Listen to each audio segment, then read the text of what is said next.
దీక్ష తీసుకున్న వాళ్ళు ఆడవాళ్ళైనా మగవాళ్ళైనా సరే అంటే నియమాలు పాటించాల్సి ఉంటుందా అమ్మా? దీక్షలు తీసుకున్నప్పుడు నియమాలు పాటించడం అనేది ఎందుకంటే ఇప్పుడు మంత్ర దీక్ష తీసుకున్న వాళ్ళైనా సరే, ఇంట్లో పూజలు చేసిన వాళ్ళైనా సరే, చాలా మంది చెప్తూ ఉంటారు మేము ఇన్ని గుళ్ళకు వెళ్ళాము, ఇన్ని యాగాలు జరిపించాము, మాకేం పనులు అవ్వట్లేదు అని. ఇప్పుడు వాటర్ బాటిల్లో వాటర్ ఫిలప్ చేసేటప్పుడు ఒక హోల్ పెట్టామనుకోండి, ఎంత వాటర్ పోస్తూ ఉన్నా హోల్లో నుంచి వాటర్ వెళ్ళిపోతుంది కదా. అంటే వాటర్ బాటిల్ నిండితేనే కదా మనం తాగగలం. ఆ విధంగా మనం శక్తి సంపాదించడమే కాదు, శక్తిని కాపాడుకోవాలి కూడా. ఇప్పుడు మంత్రసిద్ధి అవ్వాలంటే నా ఇష్టానికి నేను బిహేవ్ చేస్తాను, మంత్రసిద్ధి అయిపోవాలంటే అవ్వదు. నియమాలు పాటించుకోవాలి. ఇప్పుడు బ్రహ్మచర్యంలో ఉంటాయి, వాళ్ళు మనుషులతోనే కాదు జంతువులతో కూడా బాడీ కాంటాక్ట్ మెయింటైన్ చేయరన్నమాట.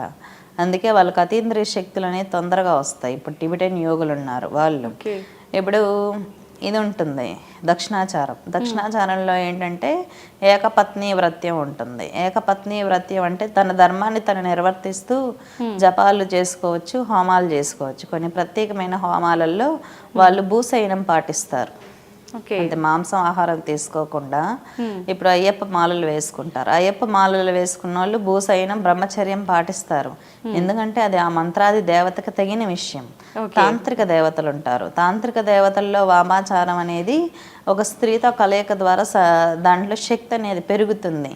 అది ఆ దేవతకు సంబంధించిన విషయం, ఏంటి తాంత్రిక దేవతలకు సంబంధించిన విషయం. కాబట్టి ఏది ఏమైనా సరే ఈ జెంట్స్ కానీ లేడీస్ కానీ ఎక్కువ పూజలు చేస్తూ మల్టిపుల్ కాంటాక్ట్స్ వల్ల శక్తిని కోల్పోతారు. ఇప్పుడు పెళ్ళైన వాళ్ళు కానీ సాధన చేసే వాళ్ళు కానీ ఒక్కరితోనే కాంటాక్ట్ రిలేషన్షిప్ అనేది మెయింటైన్ చేయాలి. మల్టిపుల్గా చేయటం వల్ల శక్తి కోల్పోవటం అనేది జరుగుతుంది. అతీంద్రియ శక్తులు అనేది మ్యాక్సిమం బ్రహ్మచర్యం పాటించే వ్యక్తులు, ఏకపత్ని వ్రత్యం పాటించే వ్యక్తులకు మాత్రమే అతీంద్రియ శక్తులు వస్తాయి. ఇప్పుడు ఒక మనిషికి శక్తి లేదు, ఇంత సాధన చేస్తున్నాడంటే ఎక్కడ ఒక చోట వెళ్ళిపోతుంది పవర్ అని అర్థం. మల్టిపుల్ కాంటాక్ట్స్ వల్ల శక్తులు కోల్పోతారు, వాళ్ళకి ఏం పెరగవు. అది ఇది ట్రూత్, ఇది తెలుసుకోవాలి.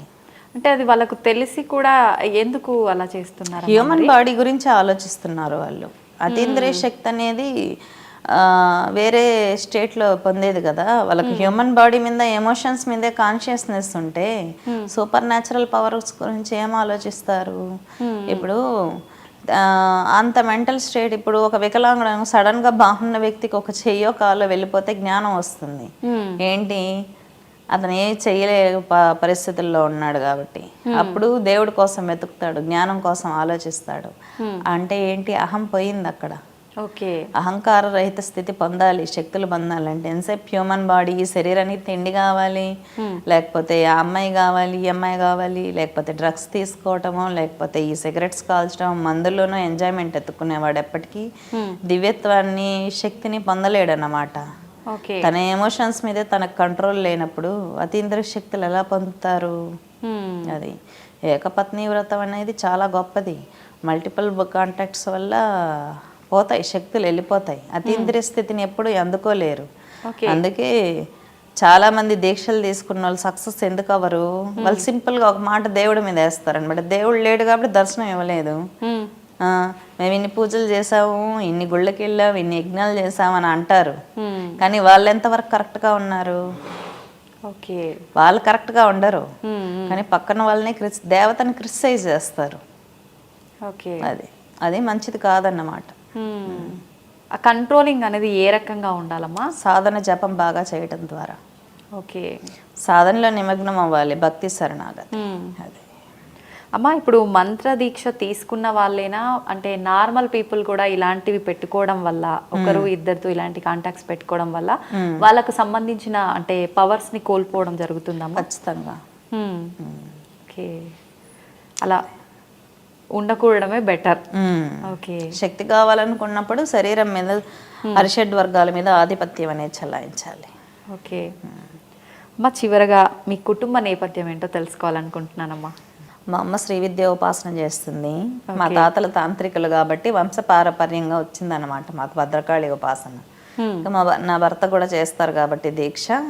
నాకు అది అంటే అతీంద్రియ శక్తులు, ఈ జ్ఞానం ఇదంతా పరంపరాగతంగా తాతల నుంచి వస్తున్న జ్ఞానం మాకు. అది దానివల్ల ఇప్పుడు వంశపారపర్యంగా ఉన్నప్పుడు మన జీన్స్లోనే ఉంటుంది ఆ శక్తి అంతా. అదే చిన్న వయసులోనే శక్తులు అందుకోగలగడం అనేది మన తాతల తండ్రుల తపస్సు. అంటే అది వంశపారపర్యంగా ఒకరి నుంచి ఒకరికి అలా వచ్చేస్తుందమ్మా, మనకి ఇంట్రెస్ట్ లేకపోయినా వస్తుంది. దానికి మీరే ఎగ్జాంపుల్ ఇందాక అన్నారు కదమ్మా ఒక వీడియోలో, నాకు ముందు నుంచి ఇదంతా నేను నమ్మలేదు, మూఢనమ్మకం అనుకున్న తర్వాత నాకు దర్శనం వచ్చాక నమ్ముతారు, ఎక్స్పీరియన్స్ అవ్వాలి. ఓకే, మా వంశపారంపర్యంగా క్యారీ అవుతుందన్నారు, మీ తర్వాత మీ పిల్లలకి అలా క్యారీ అయ్యే ఛాన్స్ ఉందంటారా? ఉంటుంది, కానీ ఎలివేట్ చేసేవాడే గురువు. ప్రతి ఒక్కరిలో ఉంటుంది, మీలో అయినా అందరిలో అయినా శక్తి ఉంటుంది, కానీ దాన్ని బయటకు తీయగలగాలి, అతనే గురువు. ఓకే మా ఇందాక మీరు అన్నారు అమ్మవారు కనిపిస్తుంది, మనం కరెక్ట్గా అమ్మవారిని కొలిచే విధంగా కొలిచి మనం దీక్ష తీసుకుంటే అని. మీ ఇంట్లో వాళ్ళకి ఎవరికైనా మీతో పాటు వాళ్ళ అమ్మవారి దర్శనం భాగ్యం కలిగిందా అమ్మ? మా ఇంట్లో అందరూ సాధనలు చేస్తూ ఉంటారు. మా మదరు చెప్పగలుగుతుంది, ఇంట్లో పిల్లలు చెప్పగలుగుతారు. వాళ్ళు ఎక్స్పీరియన్స్, ఎందుకంటే పీఠం కాబట్టి ఎక్స్పీరియన్స్లు అనేది ఇక్కడ ప్రతి ఒక్కరికి వస్తుంది. ఎంప్లాయీస్కి ప్రతి ఒక్కరికి ఎక్స్పీరియన్స్లు వస్తూనే ఉంటాయి, అమ్మవారి మూమెంట్ తెలుస్తూనే ఉంటుంది. అది సర్వసాధారణమైన విషయం. ఇక్కడ ఎంప్లాయీస్ కూడా తెలుస్తుంది. ఓకే మా చాలా మంది ఇట్లాంటి ఒక పాజిటివ్ వైబ్స్ ఉన్నా కూడా దాన్ని రిసీవ్ చేసుకోలేరు, భయపడుతూ ఉంటారు. మీ ఎంప్లాయీస్ దగ్గర నుంచి ఎప్పుడైనా మీకు అట్లా అనిపించిందమ్మా? ఎందుకంటే ఇక్కడ అందరూ ఎలా ఉన్నా సరే పీఠానికి వచ్చినప్పుడు అందరూ న్యూట్రల్ అయిపోతారు, ప్రశాంతంగా ప్రేమతత్వంతో ఉంటారు. అదే ఓకే, అక్కడి నుంచి అపోజ్ ఏది రాలేదు. అపోజ్ చేసేటట్టయితే పీఠంలో ఎంటర్ అవ్వలేరు. ఓకే అమ్మా, మీకు పిల్లలు ఎంతమంది అమ్మా? చాలా మందికి ఈ విషయం తెలీదు, నాతో సహా. నాకేంటంటే ప్రపంచంలో అందరూ పిల్లల్లాగే కనిపిస్తారన్నమాట, ఎందుకంటే నాది మాతృతత్వంలో ఉంటుంది కాబట్టి నా హృదయం. నేను ఈరోజు ఎన్నో వేల మందికి దీక్షలు ఇచ్చున్నాను, అందరూ నా పిల్లలే. ఓకే అంతే అమ్మా, సింపుల్గా మీ పర్సనల్గా చెప్పరు. పర్సనల్ ప్రైవేట్ ఏ ఉండదు కదా, మనకు ఒక స్థాయి వచ్చినప్పుడు. అదే ప్రతి ఒక్కరూ నాకు మాతృతత్వంలోనే ఉంటుంది కాబట్టి హృదయం, అందరూ నా పిల్లల్లాగే కనిపిస్తారు. అమ్మా మీరు ఆత్మలతో అంటే మాట్లాడతారని నేను కొన్ని వీడియోల్లో విన్నాను, అది నిజమేనమ్మా? మీరైనా మాట్లాడచ్చు ఖచ్చితంగా, ఎందుకంటే దానికి సంబంధించిన ఒక విద్య ఉంది. మీరు ప్రాక్టీస్ చేస్తానంటే ఇస్తాను. మీరైనా మాట్లాడచ్చు, వాటికి శక్తులు అంటే మీరు ఇప్పుడు నేను చెప్తాను అంటాను, మీరు నమ్ముతారు. అదేదో మీరు ఎందుకు ఎక్స్పీరియన్స్ పొందాలనుకోరు? నేర్చుకోండి, తప్పే ఉంది. అంతే అంటారు. మీకు ఎక్స్పీరియన్స్ వస్తే ట్రూ కదా. ఇప్పుడు నేను ఏం చెప్పినా మీరు నమ్ముతారు. ఇక్కడికి వచ్చి ఆ విద్య నేర్చుకొని ఎక్స్పీరియన్స్ అయింది అనుకోండి, మీకు నేను చెప్పాల్సిన పని లేదు. నేను మిమ్మల్ని క్వశ్చన్ అడిగినట్టు వేరే వాళ్ళు నన్ను అడిగితే అప్పుడు నేను ఆన్సర్ ఇవ్వాల్సి వస్తుందేమో కదమ్మా దీనికి. ఓకే అయితే అమ్మా మీరు నెగిటివ్ ఎనర్జీ అంటే ఇట్లా ఆత్మలు పైన ఉన్న వాళ్ళు మన పీఠానికి వచ్చినప్పుడు కొన్ని ఆత్మలు మనము సినిమాల్లో చూసినట్టు ఇబ్బంది పెట్టేవి ఉంటూ ఉంటాయి కదమ్మా, అలా మీరు ఇబ్బంది పడ్డ మూమెంట్స్ ఏమైనా? నేను నన్ను ఇబ్బంది పట్టేంత సూపర్ సోల్ అయితే రాలేదు ఇంతవరకు. ఓకే మీరు ఎప్పుడైనా వస్తే చూడొచ్చు. తప్పకుండా చూడాలమ్మా అయితే. ఓకే అమ్మా, థ్యాంక్ యూ అమ్మా, థ్యాంక్ యూ వెరీ మచ్.